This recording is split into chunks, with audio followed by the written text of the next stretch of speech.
My name is Nadia Brennan. I am 38 years old. On the worst Tuesday of my life, I sat in a cold leather chair inside a law office and listened to a stranger read my father's final words. My hands were folded in my lap.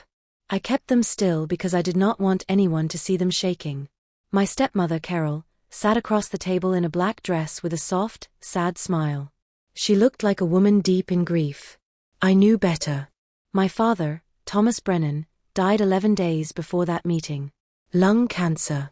4 months from diagnosis to burial. He was 64 years old. He coached my little league team and made the best Sunday pancakes in the world. He called me every Friday evening without fail. When the lawyer began reading, I leaned forward. The house. The savings. His landscaping business built from nothing over 30 years. He always told me those things would come to me. He said it so many times I never doubted him. Then the lawyer read the names. My entire world tilted sideways. Everything went to Carol. Every single thing. She turned and smiled at me gently, saying Dad had simply changed his mind near the end. Then, walking out into the gray afternoon light, she leaned close and whispered 4 words I will never forget. Take only your clothes. I drove to my childhood home the next morning. The house on Elmfield Road. Blue shutters. A cracked front step Dad always meant to fix but never did. I had carried a key for that house since I was 16 years old. I slid it into the lock and it did not turn. I tried again. Nothing. I stepped back and looked carefully at the door. The lock was brand new. Shiny brass, not the old worn silver one Dad kept for 20 years. Carol's white SUV sat in the driveway. I knocked. She took her time answering. When she finally opened the door, she was wearing my father's old gray cardigan. The one he wore on weekend mornings. My stomach turned hard. She stood in the doorway with her arms crossed and told me calmly, in the voice of someone who had rehearsed every word, that I had exactly 3 days to remove my personal belongings. After that, she was listing the house with a real estate agent. She said she needed a fresh start. I stood on the porch of the house I grew up in and looked at this woman wearing my dead father's clothes, and I understood something clearly for the first time. She had been planning this long before my father took his last breath. I did not argue. I just nodded. I needed her to believe I was broken enough to walk away quietly. I went back to my apartment that evening and sat at my kitchen table for a long time without turning on the lights. I was trying to organize my thoughts the way my father always taught me. When something feels wrong, Nadia, start from the beginning and follow every thread. So I followed them. Dad had a savings account set up years ago for my college expenses. He kept adding to it, calling it my safety net. By the time he got sick, there was just over $40,000 in it. I opened my banking app and logged in. The balance read 0. I stared at the screen and refreshed it twice. Still 0. I scrolled through the transaction history. The money had been withdrawn in 4 separate transfers over 2 weeks. Every transfer happened in late October, 14 days before my father passed away. The transfers were authorized under Carol's name. She had been added to the account 18 months earlier. I checked the signature on the transfer authorization form the bank had on file. Something about it looked wrong. The letters were slightly uneven. The loop in the B of Brennan looked different from every other document I had ever seen my father sign. I printed everything out and put it in a folder. Then I sat back down at the table. I was just getting started. 2 days later I returned to Elmfield Road to pack my belongings. I was hoping to avoid Carol. I was not lucky. She sat in the kitchen with a real estate magazine open in front of her, looking entirely comfortable and at home. She asked if I wanted something to drink like a hostess who had owned the place for decades. I said no. I started packing boxes in my old bedroom, trying to keep my breathing steady. About an hour in, Carol appeared in the doorway. She said she needed me to understand something. She needed the savings account money to secure her future because she was a widow with no income. She said my father would have wanted her taken care of. She said all of this in a calm, reasonable tone, like explaining something obvious to someone slow. Then she stepped aside and gestured toward the hallway. A man I had never seen before was standing there. Maybe 30 years old, broad-shouldered, carrying a cardboard box filled with items from my father's office shelf. Carol smiled and introduced him as Nate, her son from her first marriage. He had moved in the week after the funeral. I looked at this stranger holding my father's belongings in my father's hallway. Something cold settled into my chest. It was not sadness anymore. It was something far more focused than sadness could ever be. I worked carefully while packing my room. I opened every drawer and looked through every shelf. My father's old desk had been pushed against the wall, and Nate had piled his own things on top of it. I moved his boxes aside and opened the bottom drawer. Inside, pushed to the back behind a folder of old receipts, was a white envelope with my name written on the front in my father's handwriting. I sat down on the floor right there and opened it. Inside was a single folded sheet of lined paper. His handwriting was clear and steady. It said, "The house stays with you, always, this is my promise, no one gets to take that from you." Beneath his signature was a date. He had written it 6 months before he was admitted to the hospital. 6 months before he died. I read it 3 times. I held it against my chest for a moment. Then I photographed it from 2 different angles, slipped it into the inside pocket of my jacket, and finished packing without saying another word to Carol. I carried my boxes to my car and sat behind the wheel.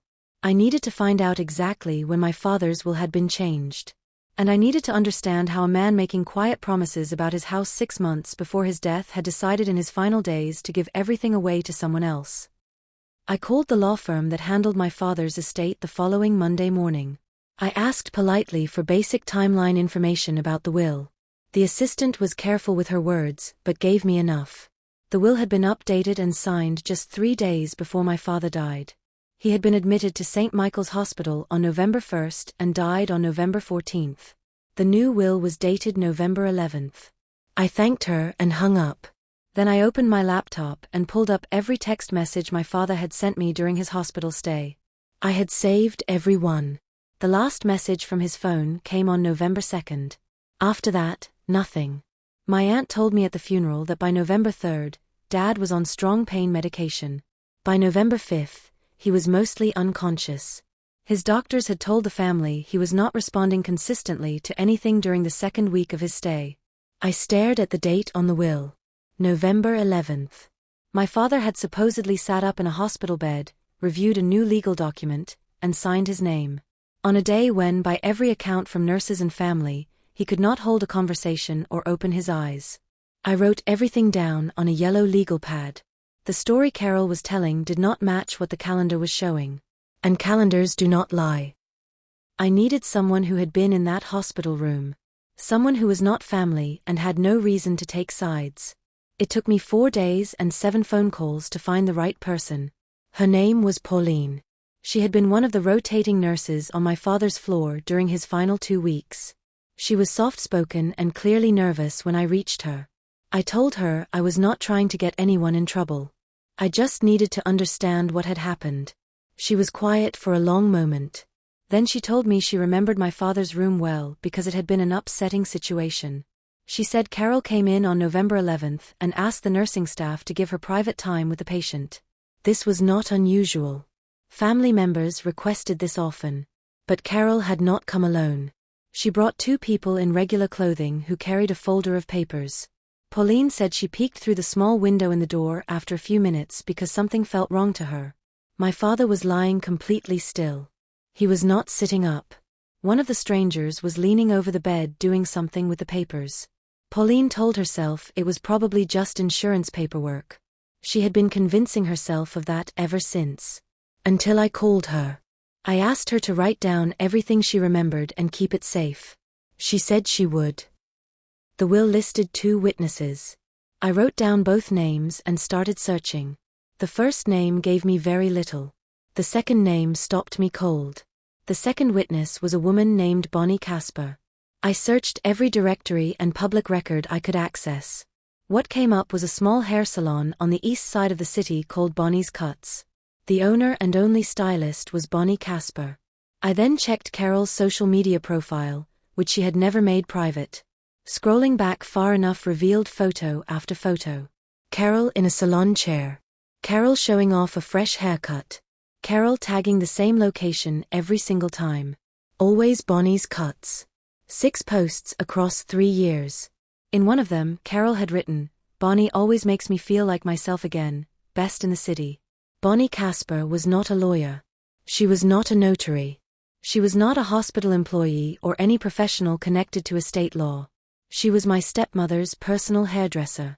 Her signature sat on my father's final will as an official legal witness to his supposed last wishes. I stared at my screen for a long moment and thought about what that meant. Someone had brought their hairdresser to a hospital room to witness an unconscious man supposedly signing away his daughter's entire inheritance.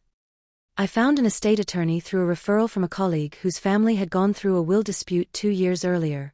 Her name was Irene Holloway. She was 60 years old, sharp-eyed, and did not waste words. I brought her my folder. The timeline of the will signing, the hospital record showing my father's condition, the handwritten note from his desk, the bank transfer documents with a strange signature, and everything I had found about Bonnie Casper. Irene read through all of it slowly and said nothing for a long time. When she finally looked up, her expression made my mouth go dry. She told me that what I was describing, if the evidence held up, was fraud. Specifically, undue influence and potentially forgery. She explained that contesting a will meant a formal challenge in probate court, depositions, expert witnesses, and court dates stretching across many months. And it meant money. She gave me a number larger than what I had in my account. I went home that night and looked at the note my father had written me. The house stays with you. Always. This is my promise. I called my bank the next morning and applied for a personal loan. Approved 4 days later. I called Irene and told her we were moving forward. She said good. She said everything you have shown me tells me your father never signed that will.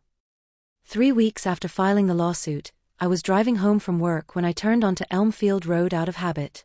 Some part of me still felt pulled to that street. What I saw made me pull over and sit very still for a full minute.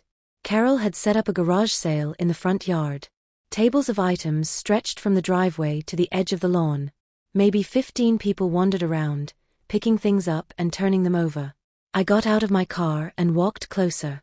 I saw my father's red toolbox sitting open on a folding table, tools sorted into piles with little price stickers on them. I saw his old record player, the one he played every Sunday morning in his study. I saw the ceramic mug he had owned since before I was born, the one that said "World's okayest Dad," the one I gave him as a joke when I was 12 years old. Price sticker, $1. I moved through the tables slowly, feeling numb. People were haggling over my father's 30 years of mornings and quiet weekends for a few dollars at a time. Then I saw something that made me stop completely. My childhood bicycle. The purple one with the white basket and the faded stickers I put on the frame when I was 9 years old. Price tag, $20. I stood in that yard and breathed slowly until my vision cleared. 3 weeks after filing the lawsuit, I was driving home from work when I turned onto Elmfield Road out of habit. Some part of me still felt pulled to that street. What I saw made me pull over and sit very still for a full minute. Carol had set up a garage sale in the front yard. Tables of items stretched from the driveway to the edge of the lawn. Maybe 15 people wandered around, picking things up and turning them over. I got out of my car and walked closer. I saw my father's red toolbox sitting open on a folding table, tools sorted into piles with little price stickers on them. I saw his old record player, the one he played every Sunday morning in his study. I saw the ceramic mug he had owned since before I was born, the one that said "World's okayest Dad," the one I gave him as a joke when I was 12 years old. Price sticker, $1. I moved through the tables slowly, feeling numb. People were haggling over my father's 30 years of mornings and quiet weekends for a few dollars at a time. Then I saw something that made me stop completely. My childhood bicycle. The purple one with the white basket and the faded stickers I put on the frame when I was 9 years old. Price tag, $20. I stood in that yard and breathed slowly until my vision cleared. I almost missed it. I was walking back to my car when something gold glinted on the far corner of a table. A thin chain. Small pendant. I walked over and picked it up. My hands started trembling. It was my mother's necklace. My mother died when I was 7 years old.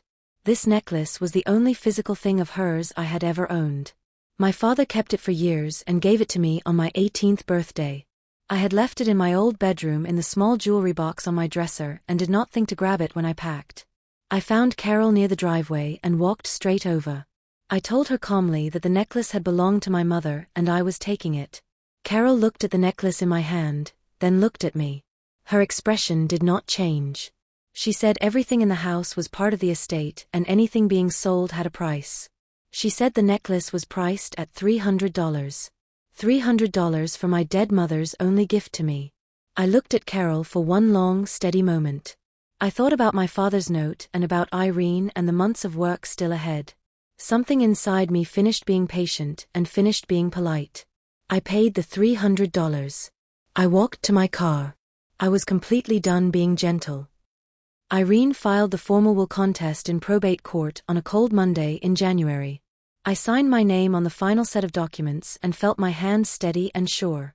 Irene told me the process would take time, that Carol would be served within the week, and that things would get harder before they got better. I told her I was ready.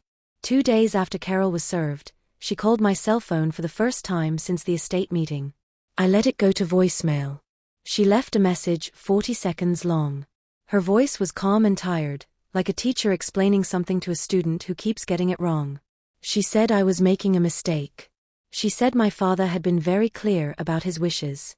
She said fighting this would drain both of us, and I was wasting the best years of my life on a battle I could not possibly win.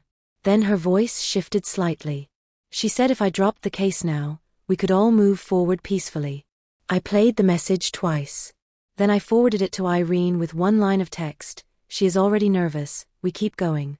Irene replied within minutes with 2 words: "Agreed completely." The discovery phase meant both sides had to share documents and evidence. When Irene's team went through the backup files on my father's cloud account, they found something I had completely missed. An email. My father had written it to his financial advisor, a man named George Adler, 12 days before he was admitted to the hospital. The email said, "George, I want to make sure we are clear on my plans. My daughter Nadia receives everything as discussed, the house, the accounts, the business. Please make sure nothing can be altered without both of us present." The timestamp was October 20th. My father walked into St. Michael's Hospital on November 1st. He wrote that email while fully alert and fully himself, asking for a safeguard that was never honored. We contacted George Adler directly. He confirmed he had received the email. He confirmed no one from Carol's legal team had ever contacted him about any changes to my father's estate. He said he had always assumed everything went to me exactly as planned and had no idea anything had changed. He was willing to say all of this under oath. That email became one of the most important documents in our case. It showed my father's clear intent just weeks before everything went wrong, in his own words, with a date and timestamp no one could argue away. Depositions started in late February. I sat in a conference room with Irene beside me and watched Carol answer questions from across the table. Her lawyer, a polished man named Stuart Greer, had clearly prepared her thoroughly. Carol was composed. She answered in full sentences and made steady eye contact. She looked like a grieving widow doing her best to honor her late husband's wishes. Then Irene asked about the change in the will. Carol said my father had requested it himself. Irene asked what had prompted such a significant change after years of telling his daughter the estate would go to her. Carol paused. Then she said my father had grown concerned because I was irresponsible with money and could not be trusted to manage what he had built. Irene asked for one specific example. Carol paused again. She looked at Stuart. Stuart looked at his notes. The silence stretched long enough to become its own kind of answer. Carol said my father had mentioned it generally in conversation, and she could not point to any specific incident. Irene asked if there was any documented evidence at all showing a pattern of poor financial decisions on my part. Carol said not that she was aware of. Irene wrote something down slowly. The room was very quiet. I kept my face completely still and thought about my father's email to George Adler. October 20th. Everything as planned. Irene subpoenaed the hospital security footage from St. Michael's. Getting it took 3 weeks of back and forth with the hospital's legal team. When it arrived, Irene called me to her office to review it. The footage from November 11th was clear and time-stamped. We watched Carol arrive at 2:14 in the afternoon. She was not alone. 2 people walked in with her, both carrying folders, neither in a hospital uniform. They entered my father's room at 2:19. The hallway camera showed the door close behind them. For 22 minutes the door stayed shut. At 2:41, all 3 walked back out. Carol held a folder and looked calm. Irene then pulled up footage from the nurse's station camera, which had a partial angle into my father's room during the brief seconds before the door fully closed. His bed was clearly visible. My father was lying completely flat. Both arms at his sides. Not sitting up. Not moving. Not reaching for anything. The footage ran for 2 hours on either side of that visit, and his position never changed in any meaningful way. I sat in Irene's office and watched it 3 times. Each time that door closed on the screen, I felt the same cold move through me. He was already unreachable. And Carol had walked in there with paperwork anyway. Irene brought in a handwriting expert named Dr. Felix Okafor. He had spent 27 years in forensic document examination and testified in over 100 court cases. He did not deal in opinions. He dealt in findings. Dr. Okafor compared the signature on the new will to 17 documents my father had signed over the previous 5 years. He analyzed pen pressure, letter spacing, and the angle of every stroke. He studied the specific way my father formed the letters T and B in his name, Thomas Brennan. He examined the small upward curl my father consistently made at the very end of his signature, a habit that appeared without variation across every single comparison document. His final report was 41 pages long. His conclusion was stated clearly. The signature on the November 11th will did not match the established patterns of Thomas Brennan. The pressure inconsistencies, the differences in letter formation, and the complete absence of the characteristic final stroke all indicated the signature had not been made by the same hand. His professional conclusion: the signature was forged. I read that conclusion 4 times in Irene's office. My father had not signed that document. Someone had signed his name while he lay unconscious in a hospital bed. I thought about the note in my jacket pocket. The house stays with you. Always. He had meant every word. Carol's lawyer contacted Irene formally the following week with a written settlement offer. Irene called me as soon as it arrived and read it to me over the phone in a flat, careful voice. Carol was offering me $10,000 in exchange for a full dismissal of the case and a binding agreement that I would make no further claims against my father's estate. $10,000. I was quiet for a moment. Then I asked Irene to remind me of the estate's total value. Irene said the house on Elmfield Road had been appraised at $840,000. The savings and investments, not counting what Carol had already withdrawn, totaled approximately $900,000. My father's landscaping business had been independently valued at just over $200,000. The total estate was worth just under $2 million. Carol was offering me $10,000. I thought about Bonnie Casper's signature on that will. I thought about the hospital footage and my unconscious father while strangers carried paperwork into his room. I thought about Dr. Okafor's 41 pages of findings. I thought about my mother's necklace and the $300 I had paid to take back what was already mine. I asked Irene to send a formal written rejection. She said the letter was already drafted. I told her to send it immediately. We were 5 weeks from the trial date when Irene received a call that changed everything. It was Pauline. She had been thinking. Something had been bothering her for months, something she had not mentioned in their first conversation because she was not sure it was relevant. She had decided it was. She told Irene that approximately 3 days before my father was admitted to St. Michael's, she had been at the hospital for a different appointment and had seen him in the lobby. She recognized him from an earlier visit. She was passing through when she heard a tense conversation. My father sat in a chair near the entrance looking pale and unwell. Carol stood over him. Pauline could not hear every word but clearly heard Carol say something about the money not being enough and about making sure things were arranged properly before it was too late. My father had looked up at Carol with an expression Pauline never forgot. Not anger. Not argument. Something much quieter. The look of a man who has fully understood something and is too sick and too tired to fight it. Pauline had told herself it was a private family matter ever since. Irene took down every word carefully. She asked Pauline if she would be willing to testify at trial. Pauline said she had already made her decision. She said yes without any hesitation at all. The courtroom was small and quiet on the first morning of the trial. Wood paneling on the walls. I wore a dark blue dress and sat straight in my chair beside Irene. Carol sat at the opposite table with Stuart Greer. She was dressed in grey and looked composed and sad, which was exactly the look I imagined she had carefully practiced. Stuart made his opening argument first. He was smooth and experienced. He talked about Carol as a devoted wife who had stood faithfully beside my father through difficult seasons. He talked about grief and the legal right of a spouse to inherit. Then he described me carefully, as a daughter who had lived far away for years and was now making painful accusations against a grieving widow out of financial bitterness.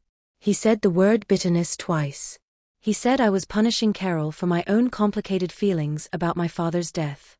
For a moment, sitting there listening, I felt the room shift slightly against me. Those words had a quiet, practiced weight to them. Then Irene stood up and spoke for 12 minutes. She talked about timelines, evidence, and the specific dates on which certain things could and could not have happened. She talked about what a handwriting expert with 27 years of experience had found across 41 pages of careful analysis. She placed Dr. Okafor's report on the table. Then she looked at the judge and said she would let the evidence speak for itself. Stewart handled Carol's direct examination with care. She described her marriage to my father warmly. She said the new will had been entirely his idea and that he had been very clear about his wishes in his final days. Then Irene stood for cross-examination. She started slowly. She asked about the will signing and who had been present. Carol named both witnesses. Irene asked if Carol had arranged for them to come to the hospital. Carol said she had simply made sure the right people were there because my father had requested it. Irene asked how my father communicated that request given that hospital records showed him largely unresponsive from November 5 onward. Carol said he had moments of clarity. Irene asked if any of those moments were documented by medical staff. Carol said she believed so. Irene said no such documentation appeared anywhere in the records submitted to the court. Then Irene asked one quiet, direct question. Had Carol herself been involved in preparing the new will document before arriving at the hospital on November 11th? There was a long pause. Carol looked at Stewart.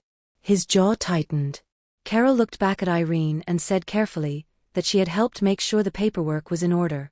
A sound moved through the courtroom. Not loud. Just a quiet collective exhale. The sound of everything finally falling into its proper place. Irene requested permission to show the hospital footage to the court. The judge approved it. The room was nearly silent as it played on the front screen. The timestamp read November 11th, 2:19 in the afternoon. Carol and two unidentified people entered my father's room carrying folders. The hallway camera showed the door close behind them. 22 minutes passed. Then the partial view from the nurse's station camera appeared on screen. In the seconds before the door fully closed, my father's bed was clearly visible. He was lying completely flat. Both arms at his sides. Not sitting up. Not moving. Not reaching for anything. The footage ran 2 full hours on either side of that visit, and his position never changed in any meaningful way. Stewart had argued beforehand that the footage was inconclusive. He said a person could be still without being unresponsive. Then Dr. Okafor took the stand. He walked the court through his analysis page by page, using a laser pointer to show exactly where the pen pressure changed, where letter shapes diverged, and where the characteristic final stroke my father made on every other signature was completely absent from the will document. He concluded under oath exactly what his written report had already stated. The signature on the November 11th will was not made by Thomas Brennan. The courtroom watched both presentations in complete and total silence. The judge did not take long. Irene had told me that in cases with strong, consistent forensic evidence, decisions sometimes came faster than expected. She was right. 4 days after closing arguments, we were called back to the courtroom. I sat beside Irene with my hands folded in my lap, exactly as I had sat in that law office on the worst Tuesday of my life. Only this time my hands were not shaking. The judge spoke clearly and without hesitation. She said the evidence was substantial and consistent across multiple independent sources.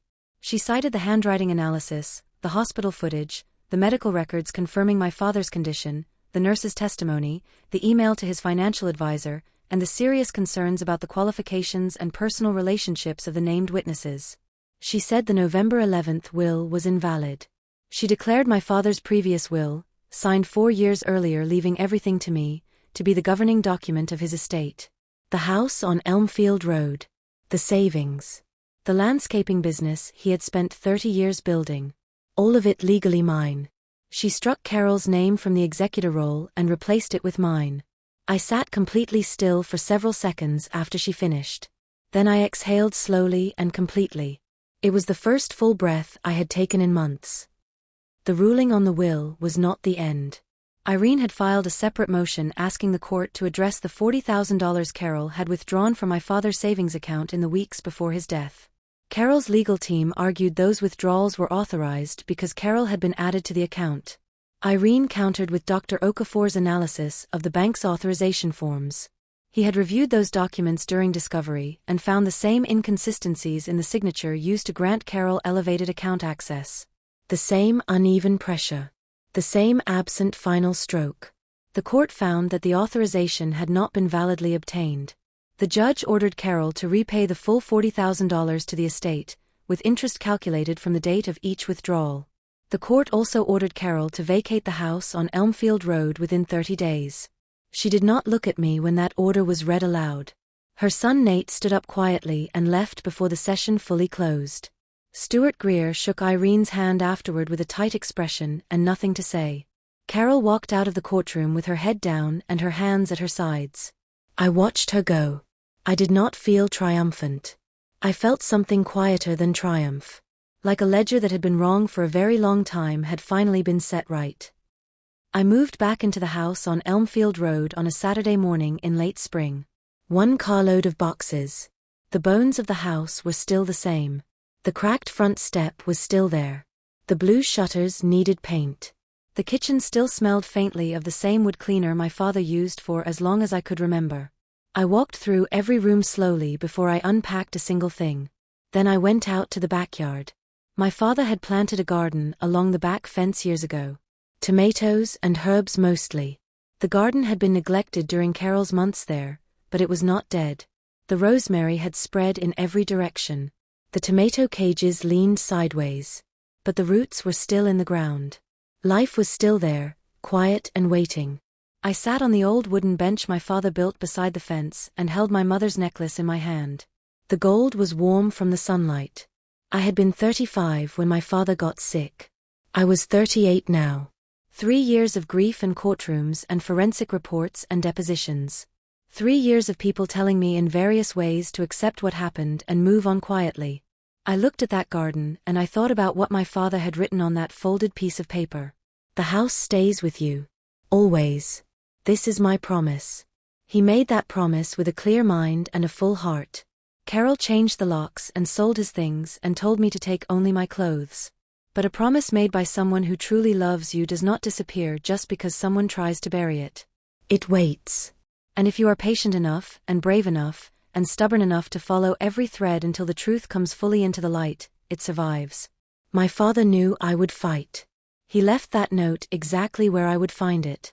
In the end, I did not just get the house back. I kept his promise. For both of us.